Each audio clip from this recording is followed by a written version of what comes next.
Hi, I'm Charlotte Cheney, and I live in Avon, Colorado, and I am recovering from the traumatic effects of narcissistic abuse. And I am a child of God. I follow God.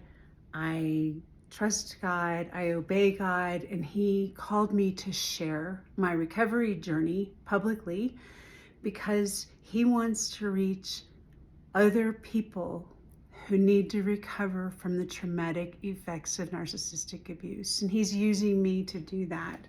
And so if that's you, I want to say welcome. Welcome here. And um, I, I am an expert on narcissistic abuse from experience. I had it in many different relationships: mother, father, sister, ex-husband, children. And so I hit a couple of rock bottoms, like a typical recoverer from survivor from narcissistic abuse. There's just symptoms that we all have, and a lot of it is self-doubt. That's how we were abused. They caused us to doubt ourselves. We'd come up with an idea or something and we would be criticized and put down for it, and made it feel like our voice wasn't worthy of anyone else hearing.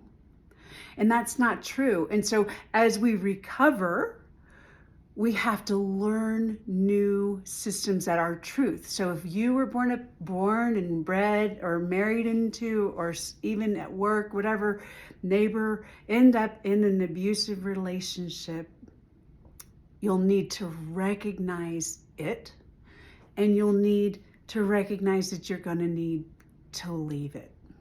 So as I am studying more and more narcissism and growing in my faith and understanding end times activity, the Bible talks about how people will develop in loving of self, right? That's why a lot of people will say, oh, self-care is so selfish, because they know that time is coming when people are going to be lovers of self. And the devil is using that to make those people that are abused to withdraw and stay within and self-doubt.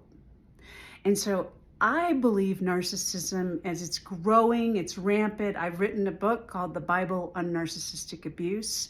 It's at the publishing house right now, getting tidy and ready for grand consumption, because every single person I've ever mentioned it to, it says, I want it. Can I write it down? I want it. People are longing for this information because I'm not the only person who's suffered abuse. And so I am one of the few people who is comfortable coming out and talking about it. I have been called by God to do this. If you grew up in an abusive environment, you know full well that you are not allowed to share your authentic self with the public. They might know. And so you were forced to go out into the world and present an exceptionally happy, well, whatever you were.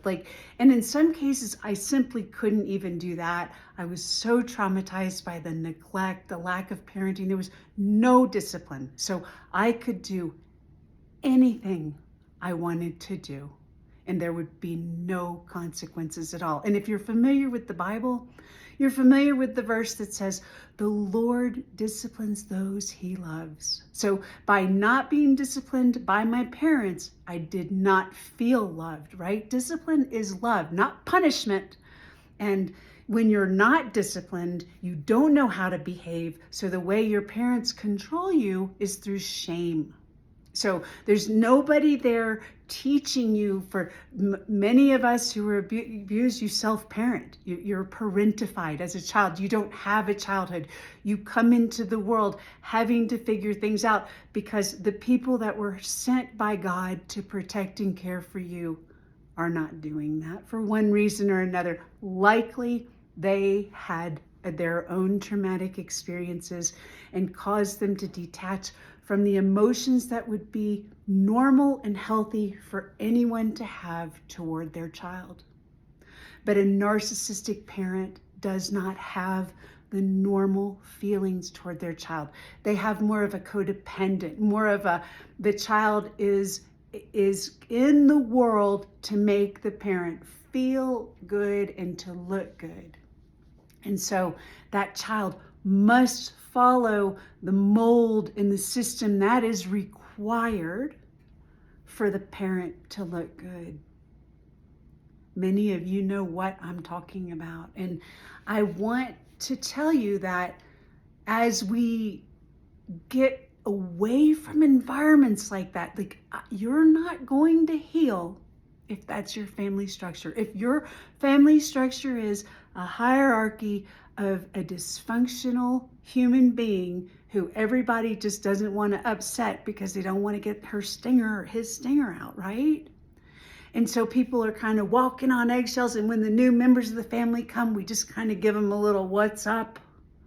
Like, yeah, I know this is a little odd, but right? So we're not really owning or accepting the reality that we've got a very dysfunctional situation here where we have one person who is so mentally ill that they're incapable of caring emotionally for their children. And so they're bringing children in the world. They can bring as many as they want. They can go adopt children.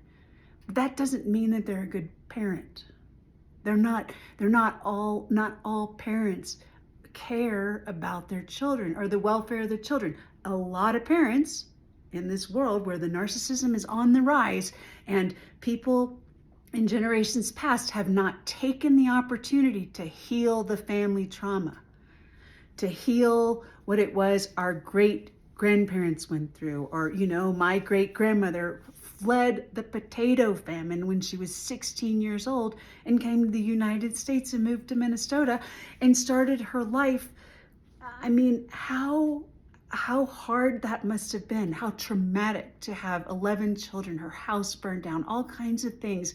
Actually, she had more than 11 children, but the 11 survived. And I doubt there was a time period where she was able to deal with that trauma. And so as those 11 children went out into the world, they probably carried some of that trauma. And so brought children into varying degrees of survival, because when we don't deal with trauma, even if it's not ours, her children hadn't experienced what she had experienced, but they did experience a mother who had experienced trauma. And that is exactly the case with my children, because before me in my bloodline, there hasn't been a person willing to deal with it.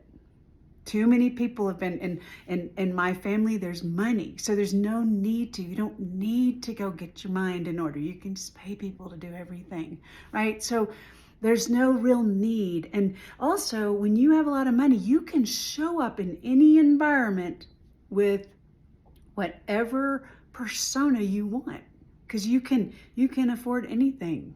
And so the idea of that person being genuine and sharing their true persona in the world is very unlikely. And that is a huge part of narcissistic abuse.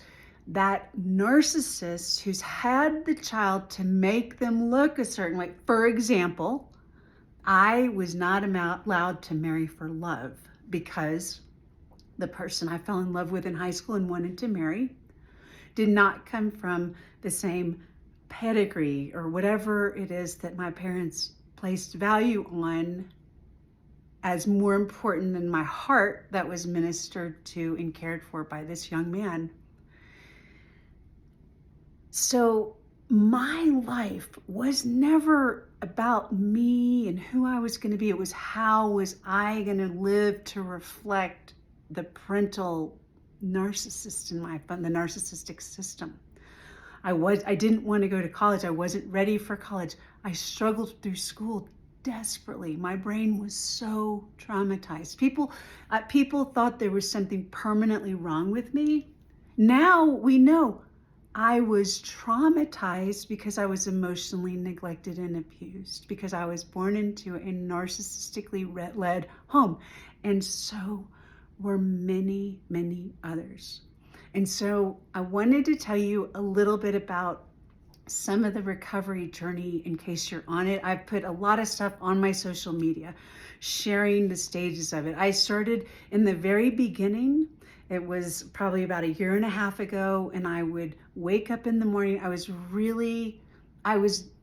transitioning from a place of complete disassociation with my life to a more integrated relationship with my life, with people in my life, and that sort of thing.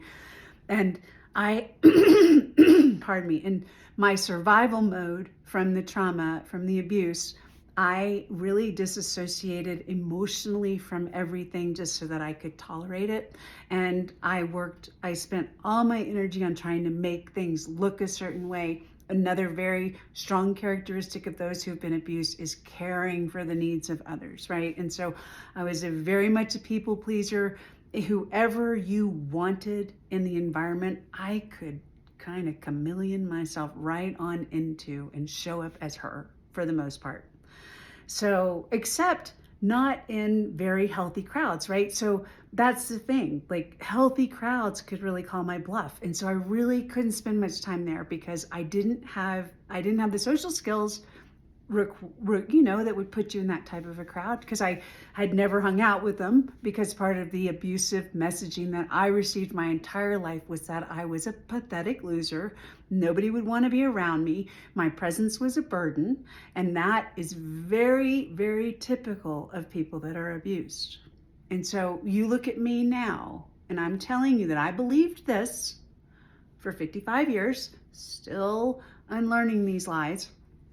You probably don't think that about me. You're probably like, really? You really felt that way? Yeah, I did.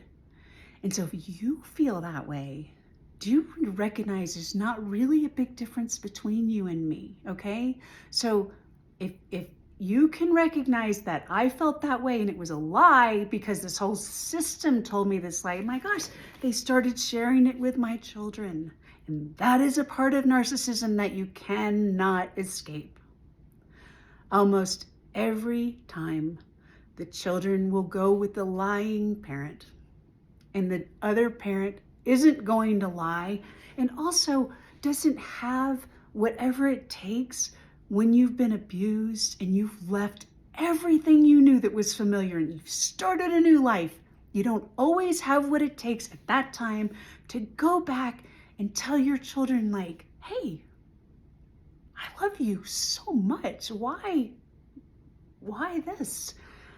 You don't want to go prove yourself to your children. And most of the time, the only way to survive losing the only love that I ever had before now my second marriage, but is letting go and accepting what is. You cannot control anyone. And I'm just telling you that the narcissistic system includes a steady pattern of the narcissistic parent turning the children from the other parent. And most of the time, I hear these stories all the time. Many times, all right, two things have happened that I've heard. All right, a child will get in maybe their mid-20s and start thinking about it and be like, that's not right. And they figure it out. But a lot of times it's not until the abused parent is dying or on their deathbed that the children have a realization of what's happened, that they've been disillusioned.